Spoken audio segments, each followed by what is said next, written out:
धन धन सतगुरु तेरा ही आसरा। यह वचन पूर्ण मुर्शिद का दर बुक में से पढ़े जा रहे हैं जी। टॉपिक रूहानियत में वफादारी ही पहली सीढ़ी। आत्मा तथा रूह क्या चेतन वस्तु है? एक बार उपरोक्त प्रश्न किसी व्यक्ति ने किसी फकीर से पूछा। उसने यह भी पूछा कि यदि आत्मा चेतन है तो इसका स्पष्टीकरण किया जाए, अगर नहीं तो क्यों आत्मा परमात्मा की सदा रट लगाए रहते हो?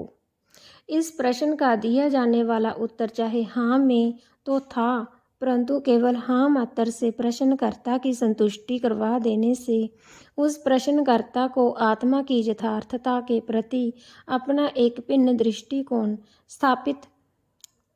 स्थापित करने के लिए सहायक होना था।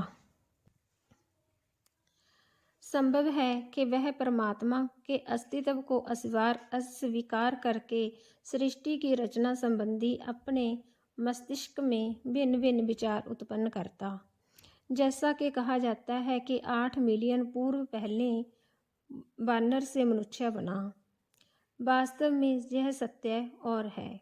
इस आधार पर फकीर द्वारा दिया जाने वाला उत्तर प्रश्नकर्ता की सोच को गलत अथवा सही स्थिति की ओर ले जाने वाला एक माध्यम बन जाना था। आत्मा का रूप सूक्ष्म है, अर्थात आत्मा को देखा नहीं जा सकता, किंतु यह भी निश्चित है कि आत्मा चेतन है। केवल इतना ही नहीं, यदि गहरी दृष्टि से विचार करें तो आत्मा सृष्टि का मूल आधार है एवं आधार उत्पन्न करने वाली सुप्रीम पावर वह राम अल्लाह गॉड है। फकीर ने उत्तर दिया, विश्व में विचरते सभी प्राणियों का महत्व उनके चलने फिरने बोलने तथा उनके द्वारा प्राप्त होने वाले लाभ के कारण है। जब भी कोई जीव मर जाता है तो उसका महत्व शून्य हो जाता है। आप तनिक सोचें कि उसमें एक क्षण पहले क्या था जिसके द्वारा हम उससे हंसते तथा खेलते थे, और उसके शरीर से ऐसी क्या वस्तु चली गई जिसके पास अब हम बैठकर असुविधा अनुभव करते हैं। उस जीव का शरीर तो वही है, वही उसके बस्तर हैं, वही उसका पहले वाला रंग रूप है। फिर ऐसी अदृश्य वस्तु क्या थी जो एक क्षण पहले की प्रसन्नता, मधुरता तथा आनंद अपने साथ ले गई? क्या वह आत्मा अथवा रूह तो नहीं थी? हाँ, वह आत्मा अथवा रूह ही थी।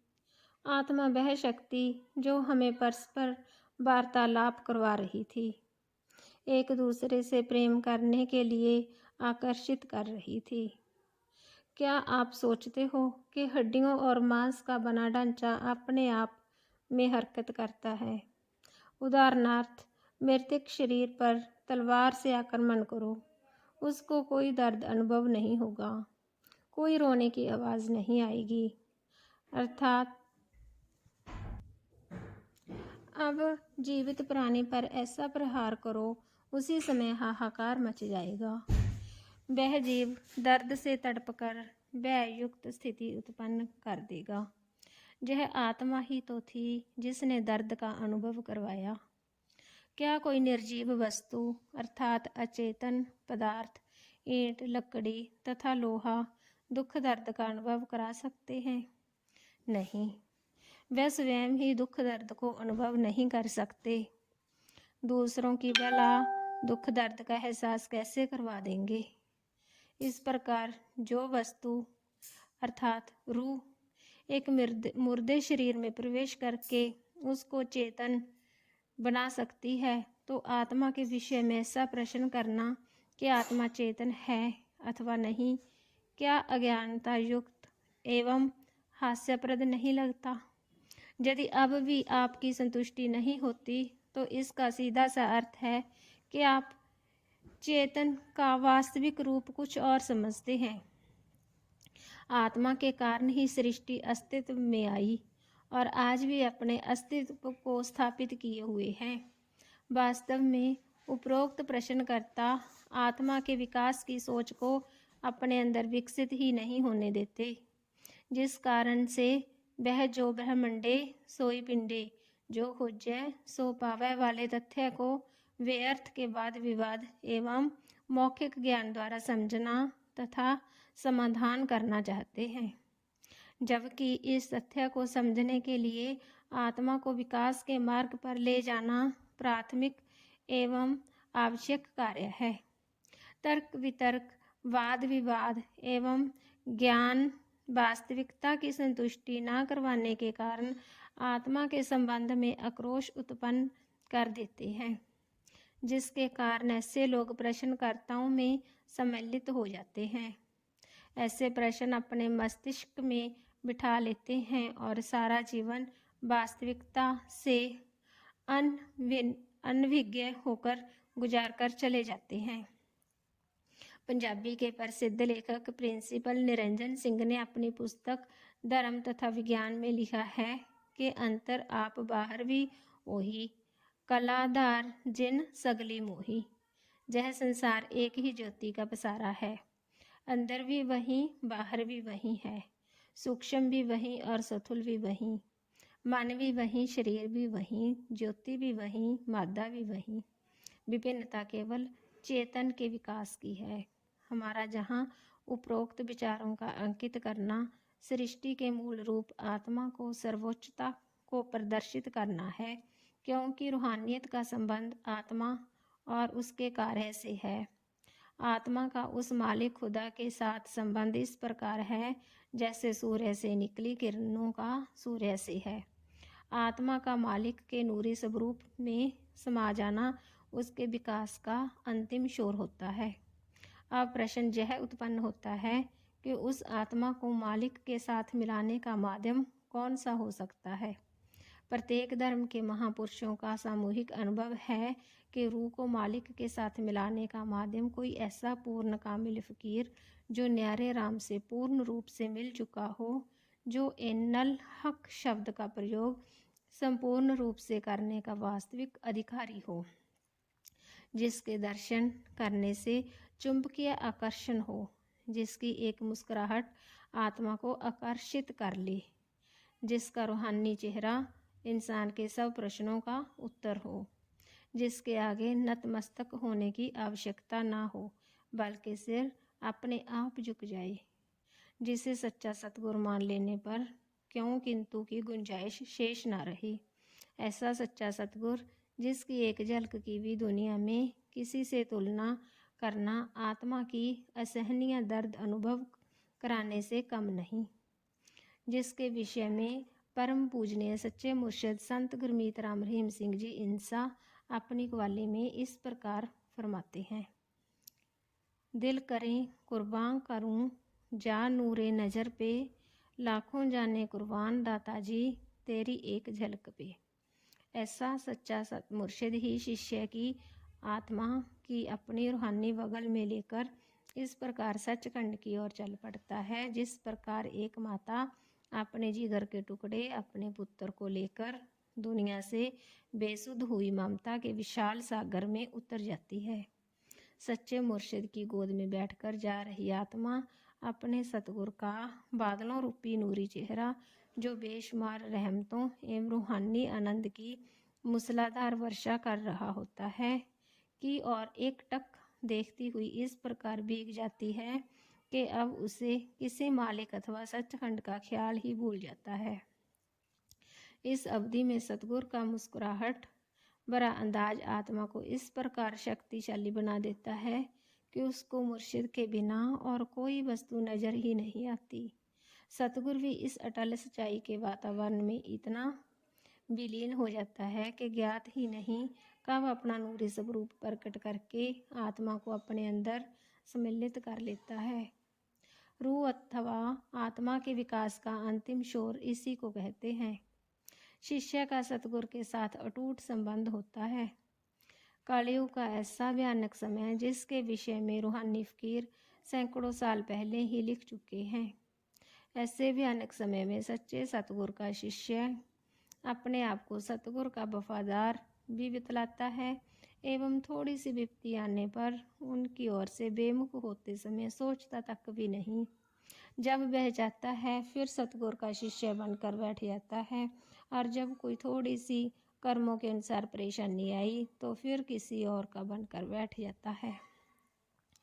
यह तो वह बात हुई कि कभी मर जा चिड़िए, कभी जीवित हो जा चिड़िए। इस प्रकार जब कभी सतगुरु की महिमा का वर्णन हुआ तो स्वयं के लोगों के सामने सतगुरु का सच्चा निष्ठावान और कोई वैराग्यमयी अनुभव बताकर उन्हें प्रभावित कर देता है।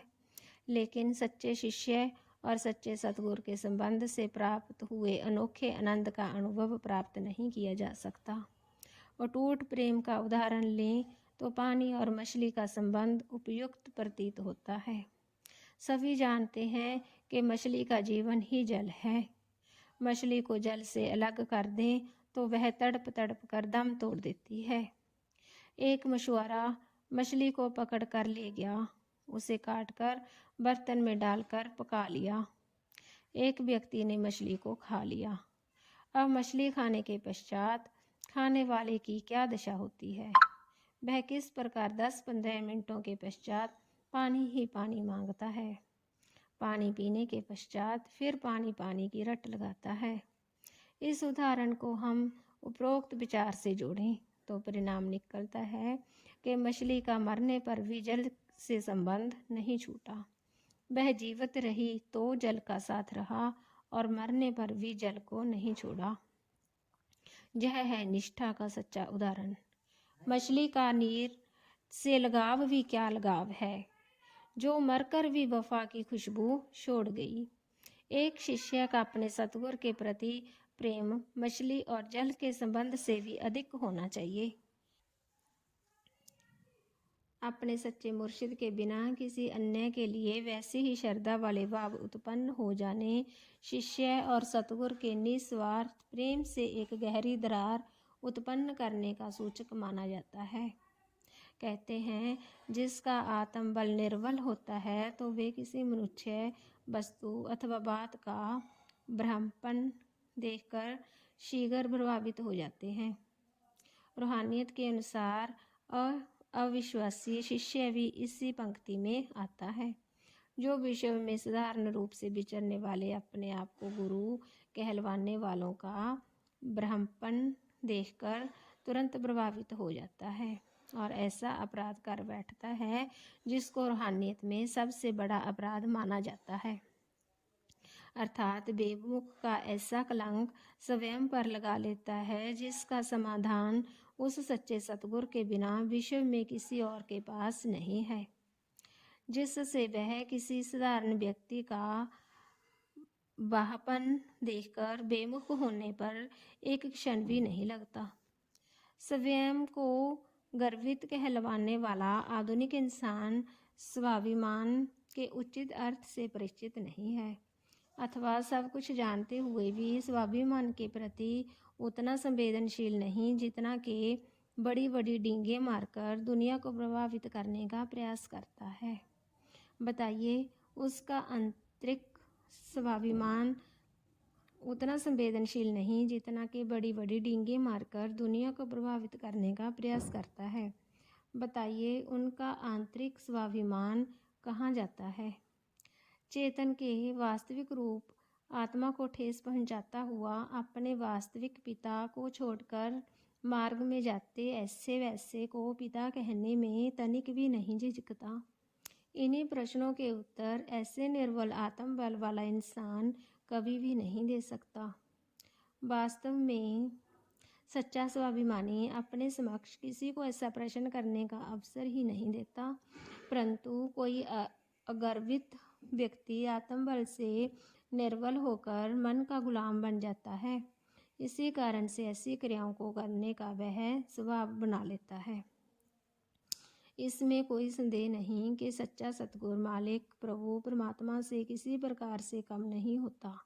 सच्चे सतगुरु की एक विशेषता यह है कि शिष्य को किसी अवस्था में अकेला नहीं छोड़ता, प्रत्येक क्षण शब्द रूप में उसके अंग संग रहता है। परंतु जैसे कहते हैं कि आप मरे जग पर ले, यदि एक शिष्य का सीमित बुद्धि अथवा अकल द्वारा किसी गैर से नाता जोड़ने का विचार वास्तविक हो गया तो उसकी आत्मा तो दुविधा में फंस गई। आत्मा जो सच्चे सतगुरु के जिगर का एक टुकड़ा होती है, सतगुरु के दर्शन ही आत्मा की खुराक होती है। आत्मा को दुविधा में इसलिए कहा गया है कि रूह की ही आत्मा है, परंतु है बेमुख शिष्य के शरीर में। अब चाहे भी तो अकेली स्वयं शरीर में से निकलकर सतगुरु के पास कैसे चली जाए? पहुंच सकती ही नहीं, क्योंकि यह तो विधि का विधान है जो ऐसा करने में रुकावट डालता है। नहीं तो रूह तो चेतन का पुंज है, उसके समक्ष एक हड्डियों और मांस से निर्मित शरीर का क्या अस्तित्व है जो आत्मा को ऐसा करने से रोक सके? रूह शरीर में कैद होने के कारण विवश होती है। आत्मा के लिए उस समय तक जल के बिना मछली के तड़फने का समय आरंभ हो जाता है, जब तक शिष्य मन के प्रति विरोधता करके सच्चे मुर्शिद के इलाही स्वरूप का ख्याल करते हुए कदम नहीं बढ़ाता। वह शिष्य को प्रत्यक्ष व अप्रत्यक्ष रूप से समझाता रहता है, उसे विशेष प्रकार के अनुभव करवाता रहता है जिसके विषय में उसने स्वप्न में भी कभी सोचा नहीं होता। इतना ही नहीं, भूतकाल में हुए अनुभवों का वर्तमान में एहसास करवाता है कि अमुक समय में मेरे सतगुरु ने मेरी रक्षा की थी, अमुक विपत्ति में मेरा इस प्रकार छुटकारा करवाया था।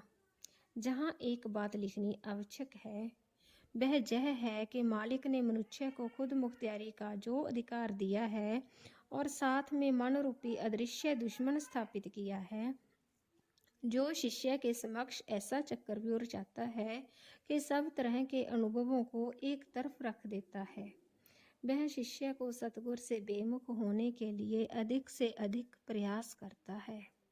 मन अत्यधिक शिष्यों के समक्ष ऐसे चक्रव्यूह की रचना करता है, परंतु खुद मुख्तियारी वाले अधिकार का प्रयोग करते समय कुछ अविश्वासी शिष्य थर्मामीटर के पारे के समान डामाडोल होते रहते हैं, मन के समक्ष नतमस्तक हो जाते हैं, एक ऐसा नया खस्म बना लेते हैं जो स्वयं पहले से मन का हर पक्ष से गुलाम बना होता है।